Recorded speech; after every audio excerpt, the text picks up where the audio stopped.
Hi there, you guys. Here's your English teacher, and I hope you're all doing great. Today is Grammar Day, and today we are going to talk about a marvelous tense in the English language, which is the so-called present perfect simple. So, ladies and gentlemen, si vous êtes prêts, on commence tout de suite. There we go.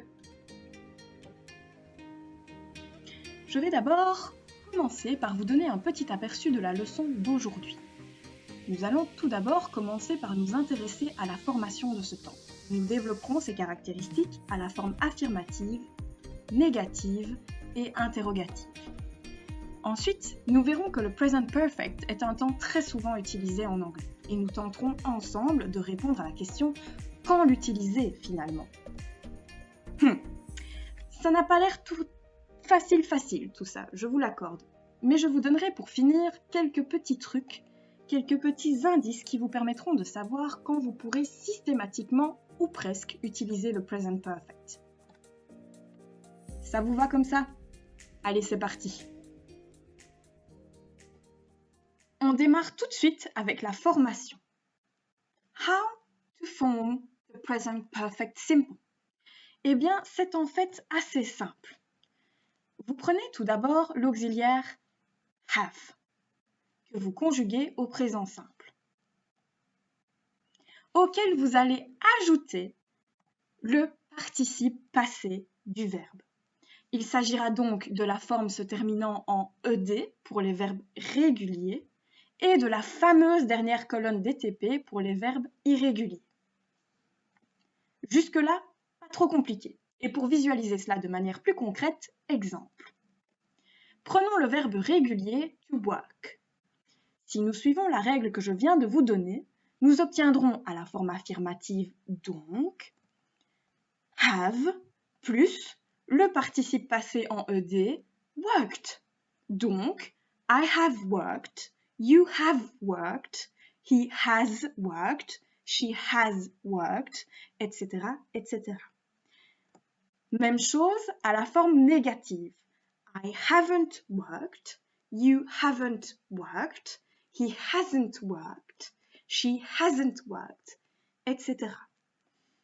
Et à la forme interrogative, nous inversons sujet et auxiliaire pour obtenir have I worked, have you worked, has he worked, has she worked, bla bla bla bla.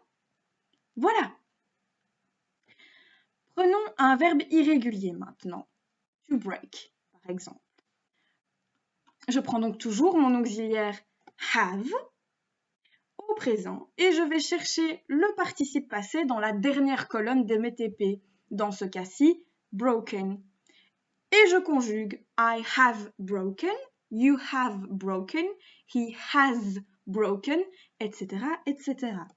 Même chose à la forme négative. I haven't broken, you haven't broken, he hasn't broken, etc. Et à la forme interrogative, pour terminer, on inverse toujours l'auxiliaire et le sujet. Have I broken, have you broken, has he broken, etc. Bien, vous pouvez désormais former le present perfect. C'est maintenant que ça se complique. Entrons dans le vif du sujet. Quand vais-je utiliser ce temps? Concentration. De manière globale, nous avons tendance à associer le present perfect au passé composé en français. Seulement voilà, le present perfect ne se traduit pas toujours par du passé composé. Ce temps est plus subtil que cela en anglais et n'a en fait pas vraiment d'équivalent en français. Oublions donc tout ça et tentons de comprendre ensemble. Pour bien visualiser les choses, j'aime représenter le present perfect par un pont. En effet, comme son nom l'indique, le present perfect est un temps qui est à la fois présent, present, et passé, perfect. Il s'agit donc d'un pont entre le passé et le présent.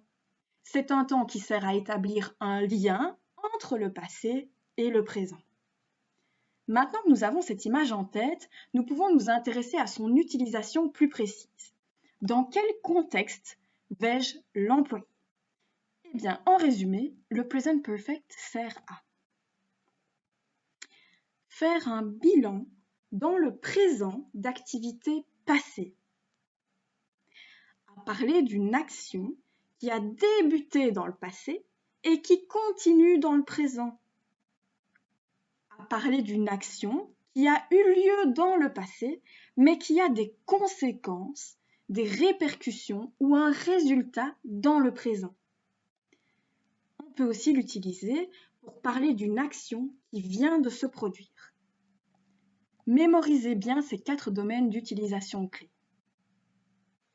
Bon, la théorie c'est bien joli, mais les exemples, ça aide quand même pas mal. Prenons donc quelques phrases afin d'illustrer tout cela et de mieux comprendre. Premier exemple. I have lived in Australia since 2004. J'habite en Australie depuis 2004, ou je vis en Australie depuis 2004. Dans cette phrase, on exprime le fait que I vivais en Australie en 2004, mais également toutes les années qui ont suivi et même encore maintenant dans le présent. Dans ce cas, le present perfect doit absolument être utilisé puisqu'il exprime une action qui a débuté dans le passé, vivre en Australie, mais qui est toujours en cours dans le présent puisque j'y vis toujours au moment où je parle. Deuxième exemple. Oh no, I can't open the door. I have lost my keys. Oh non, je peux pas ouvrir la porte, j'ai perdu mes clés. Dans cette phrase, une action qui a eu lieu dans le passé, donc le fait de perdre ses clés, a des conséquences dans le présent. Je ne peux pas ouvrir la porte. Troisième phrase. She has just broken the screen of my phone. Elle vient juste de casser l'écran de mon téléphone. Dans cette phrase, le fait de casser l'écran de téléphone a bien eu lieu dans le passé, dans un passé proche même, mais je le constate dans le présent, au moment où je le dis. C'est une action qui vient juste de se produire. All right. Suivant. He has been through many troubles in his life. Il a fait face à de nombreux problèmes dans sa vie. Dans cette phrase, on dresse un constat général de sa vie. On réfléchit et on se dit jusqu'à présent, il a quand même rencontré beaucoup de problèmes dans sa vie. On dresse donc un bilan dans le présent de sa vie passée.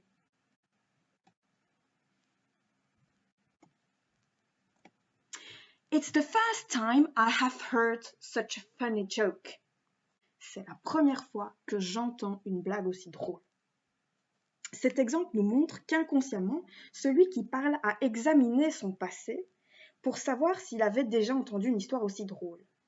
Il est arrivé à la conclusion que cela ne s'est jamais produit et utilise donc le present perfect pour faire ce constat. Il a donc dressé un bilan dans sa tête de son passé avant de constater dans le présent qu'il n'a jamais entendu de blague aussi drôle. Il a fait un bilan dans le présent de tout ce qu'il a vécu jusque maintenant, donc de son passé.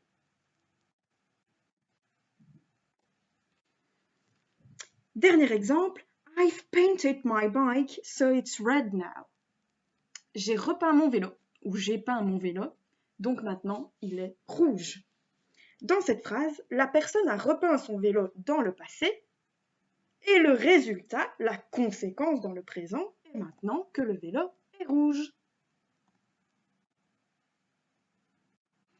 Voilà, vous voilà paré à l'emploi du present perfect.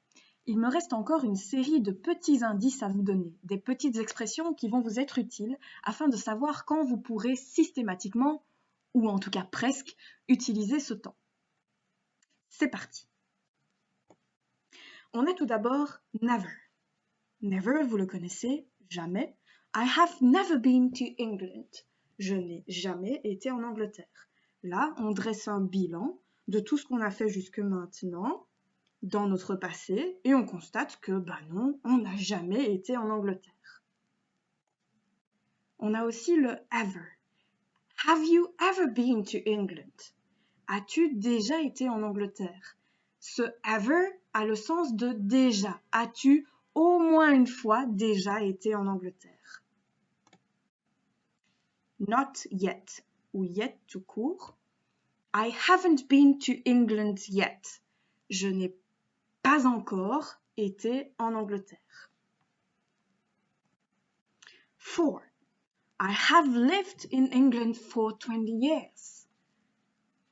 J'habite ou je vis en Angleterre depuis 20 ans. Ou ça fait 20 ans que j'habite en Angleterre.